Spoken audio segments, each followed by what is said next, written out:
పామూరు నుండి వచ్చాను. పామూరు దగ్గర మాది చెంచురెడ్డిపల్లి గ్రామం. మాకు మ్యారేజ్ అయ్యి 7 ఇయర్స్ పూర్తయిన తర్వాత యూట్యూబ్ ఛానల్లో అమ్మతేజ పాస్టర్ ఛానల్ చూసుకుంటూ డైలీ వాగ్దానం చూస్తూ ఒకరోజు అమ్మాయి నైట్ పూట ప్రేయర్ టవర్కి కాల్ చేసింది. కాల్ చేసిన తర్వాత అయ్యగారు మాట్లాడారు, అమ్మ నీకు గర్భఫలం ప్రవహిస్తాడని చెప్పాడు. అదేవిధంగా మళ్ళీ ఇంకొకసారి, అంటే అయ్యగారు మాట్లాడక ముందు కూడా ఒకసారి ప్రేయర్ టవర్లో అమ్మగారు ప్రేయర్ చేశారు. దేవుడు మాకు గర్భఫలం సహాయం చేసిండు. ఇప్పుడు 20 డేస్ పాప పుట్టింది. ఎంతమందికి అర్థమైంది సాక్ష్యం? ఈ తమ్ముడు లాస్ట్ ఇయర్ ప్రేయర్ టవర్కి మరి కాల్ చేశారు. యూట్యూబ్లో చూస్తూ ఉంటారట. మరి లైవ్ కాల్స్లో తమ్ముడు మరి తన భార్య ఇద్దరు కలిసి ప్రార్థన చేయించుకున్నారండి. సేవకుడి ద్వారా, నా ద్వారా ప్రార్థన చేయించుకున్నారంట. నిజంగా ఈ రోజున వారు అక్కడ చెప్తూ ఉన్నప్పుడు నేను చాలా సంతోషించాను.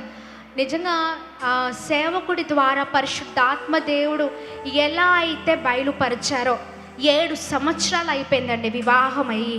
బిడ్డలు లేరు, గర్భఫలం లేక ఎంతో వేదన పడుతున్నారు. లైవ్ కాల్స్ ప్రతి సోమవారం రాత్రి లైవ్ కాల్స్ జరుగుతూ ఉంటాయి. అనేక మంది మరి ఫోన్స్ చేసి ప్రార్థన చేయించుకుంటూ ఉంటారు. మరి ఇప్పుడు ఆదివారం జరుగుతున్న లైవ్ కాల్స్.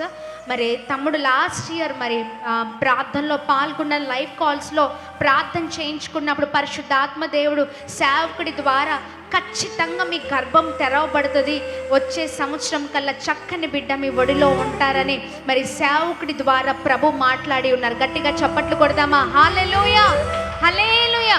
సేవకుడి ద్వారా ఎలా అయితే ప్రభు బయలుపరిచారో.